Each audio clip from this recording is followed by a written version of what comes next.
y'all. What y'all doing today, baby? Allons here. From the bayou to the big stage, talking LSU Tigers, the Saints and those Cowboys. It's loud, it's Cajun, it's football season year-round with Coach and Red. This is Boudin and Crackling Sports Talk.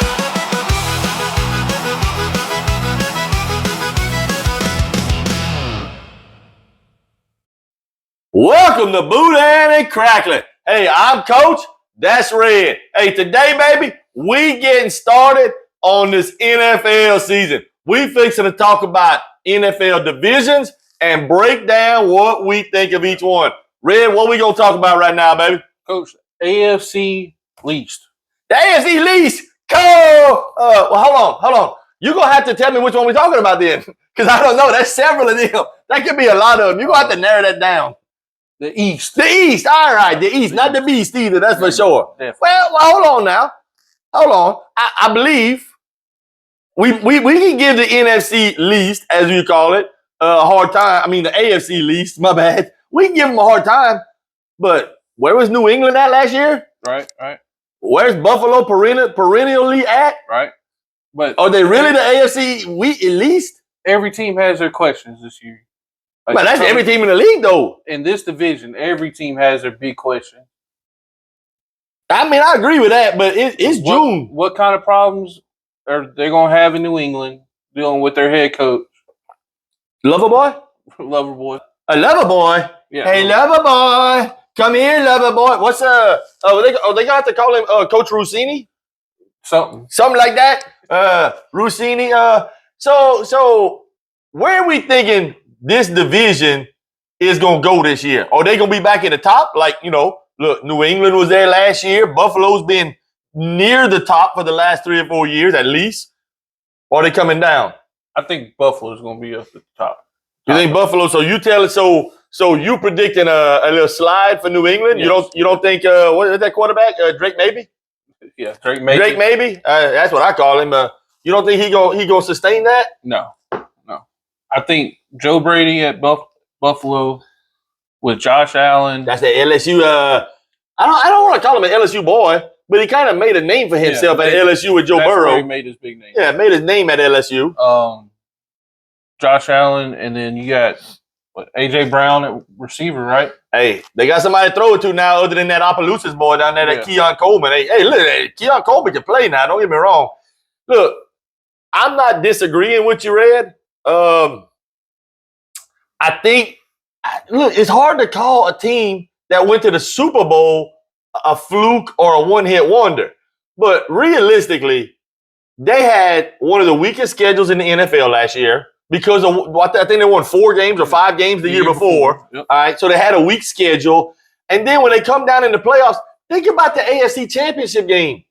They playing the Broncos. Their quarterback goes down. They don't even have to play the Broncos starting quarterback. Nix couldn't get fixed. Is that his name? Yeah. They couldn't get him fixed. But, I mean, and listen, hey, injuries are part of sports.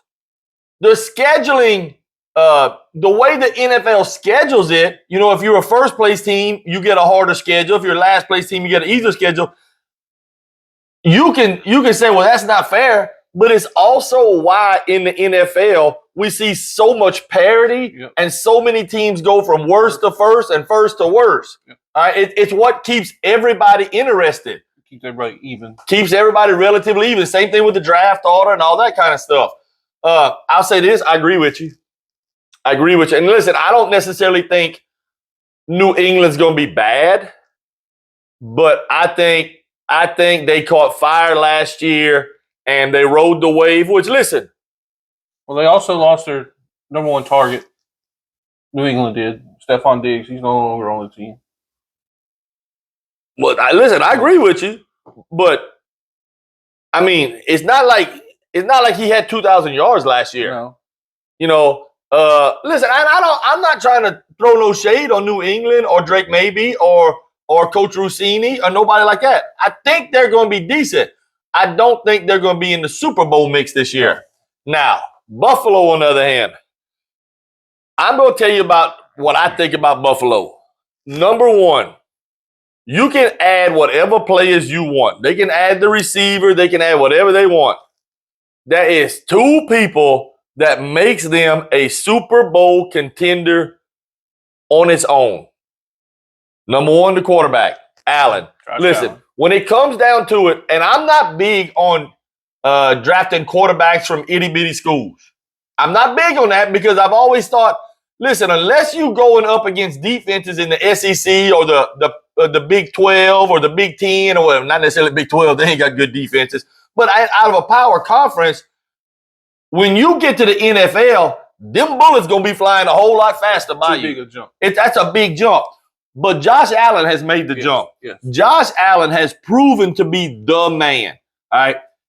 Not only that, but he's proven to be nothing's going to bother me. I'm coming back at you guy. Not only do I have the skill, but I'm going to rally my troops, and you may have us down, but we ain't out. Until that buzzer goes off, we ain't out. And that alone makes him dangerous. Yeah. There are very few people.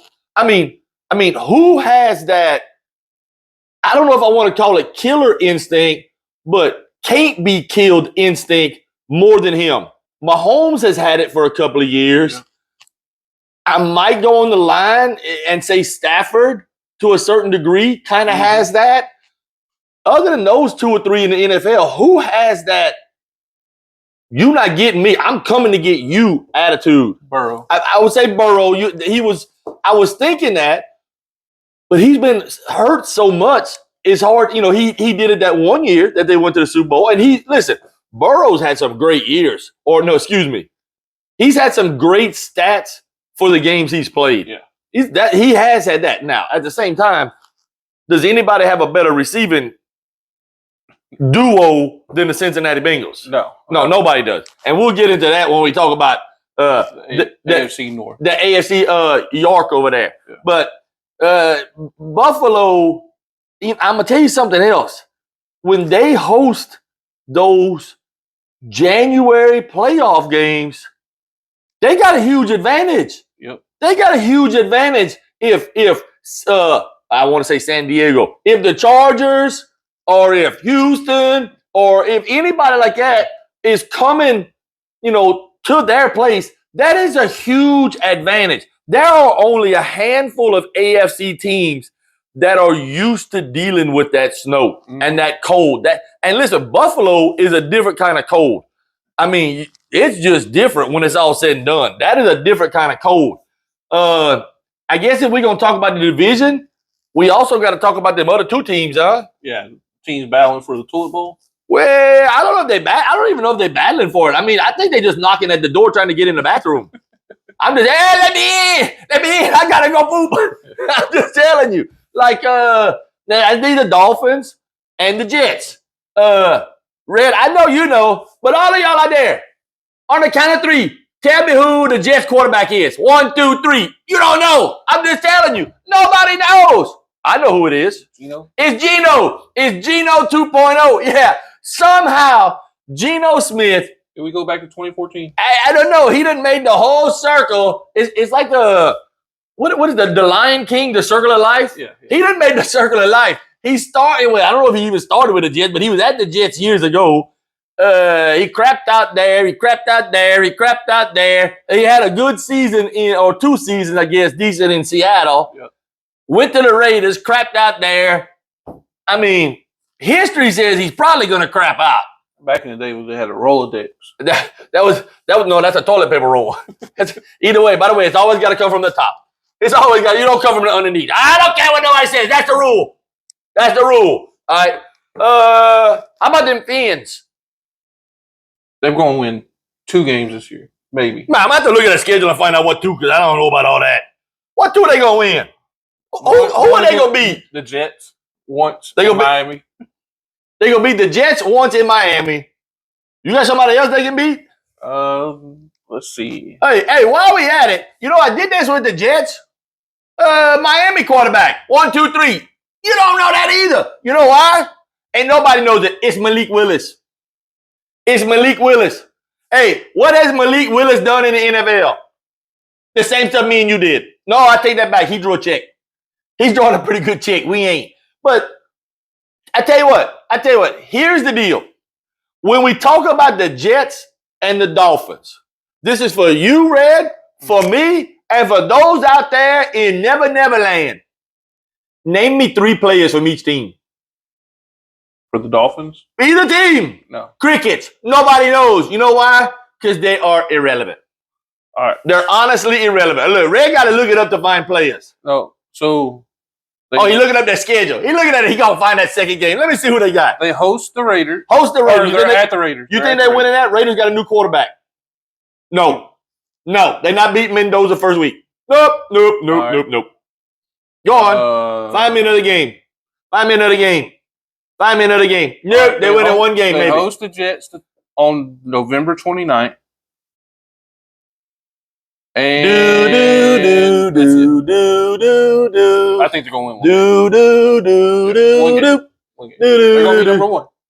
Well, they're going to be number 1, all right, in the toilet bowl. They're going to pick number 1. Actually, but hey, you said they're going to be number 1.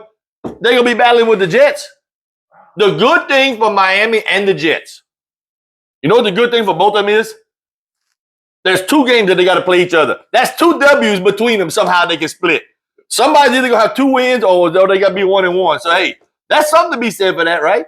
Yeah, and they got the chance of getting the Manning next year in the draft. Oh. Are you for real? No. You for real on this Arch Manning stuff? Listen, I'm not, and this ain't taking nothing away from Arch Manning. But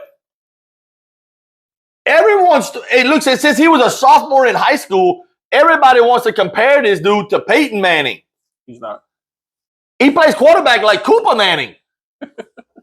I'm not trying to diss on it. I'm really not. But he hasn't proven that he's worthy of that type of a draft pick or anything. He hasn't proven. He's proven he's a decent quarterback, but he hasn't proven to be somebody great coming out of college. He didn't beat Quinn Ewers out for the job 2 years ago. 2 years in a row. Quinn Ewers was a 7th-round draft. Quinn Ewers beat him 2 years in a row for that. So look, when it's all said and done, well, Arch was a rookie or a freshman. But look, go back to the history. There's a lot of freshmen that get to play. All you got to do is go back to Ole Miss last year, and even though the boy wasn't a freshman, he was a first year with Ole Miss. Yeah. First year with Ole Miss, he came in. Shameless? Yeah. Yeah. Look, Arch could have come in 2 years, he couldn't beat out Quinn Ewers. That tells me all I got to know right there. If you can't beat out a guy that was a 7th-round draft pick, and by the way, tell me what Quinn did in the NFL last year? Exactly. So if you can't beat him out, why are we talking about we in the Arch Manning draft? I don't listen. I hate to say it. I hope at the end of the year my Saints aren't in position to be having to pick that. I mean, I'm just telling you. And again, listen, Arch is a Louisiana boy. Look, I like Peyton. I like Archie. Eli is Eli. I mean, but I don't think he's worthy of that type of praise yet. No. So how do you see this division, the AFC East, sorting itself out? Buffalo, New England, Jets, Miami. So you think, you know what's crazy? Is it crazy that the big conversation is you really think the Jets is better than Miami? Yeah. Are you just saying that because you got to pick one of the 2? Yeah. That's what I thought. Because you know what? It's 2 turds floating in a bowl. It's just trying to argue about which one goes down fastest. Right. I mean, that's really what it is. It's 2 floaters. So, I mean, it is what it is. But I agree with you, Red. I actually think Buffalo will be, you know what? Buffalo will be Buffalo. Yeah. They will be right back in that top 2 or 3. They'll be battling, probably Denver.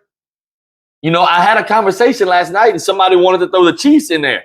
And I don't want to get on the AFC West yet. But the Chiefs wasn't any good when when Mahomes was playing last year. Yeah, but they're not going to be down. It's not going to be down for long. Listen, I agree. But as I was talking to somebody else, last night, I was like, are we judging them on 3 or 4 years ago? Because last year, whenever he played, they still wasn't no good. I mean, that's the facts. Those are just the facts. I believe in Andy Reid. I believe in him also. Patrick Mahomes. I believe that we will win. I believe that. They're not going to be down for long. You talking about Hey Kool-Aid? Yeah. Hey Kool-Aid. Yeah. I'm just saying. I don't think they're going to be down for long. I agree with you. Buffalo, Coach Russini and the boys. And then, you know what? I think I'm going to disagree with you. You going to go Dolphins? I'm going to go Dolphins over Jets. Well, and I'm going to tell you why. The Jets get to open with Tennessee. Tennessee, they got a quarterback that was first-round pick last year, Cam Ward. Okay. I'm just telling you, that's just facts. I'm going to tell you why I've decided to go with Miami over the Jets. Mm-hmm. Has Geno Smith proven to be a bottom-tier quarterback in the NFL? Has Malik Willis? Has he proven it? Yes. Malik Willis has? No. Exactly. No. And that's why I went with the Dolphins. Geno has proven to be a bottom-tier quarterback. Malik, we don't know about yet. Malik, listen, do we think he's bottom-tier? Yeah. But he hasn't proven it yet. We know for a fact Geno is garbage. I'm just telling you. Malik, we just think is garbage. He has the opportunity to prove us wrong. Yeah, we'll see in January. We'll see in January. Well, no, I think we'll see in September. Okay. I think we're going to find out what level of... They're going to be out of it by... We're going to find out what level of doo-dooism is it a lot earlier. They're going to be out of it by October 16th. You giving them like 6 weeks. They ain't got to be 0-6. They can be 1-5 and be out of it. They can be 0-4 and be out of it. They're definitely going to be down there. Anyhow, that is the AFC East. Hey, Boudin and Crackling Sports, baby. Also find us on Facebook, YouTube, Instagram, Spotify, TikTok. Email the show at boudinandcracklinsports@gmail.com.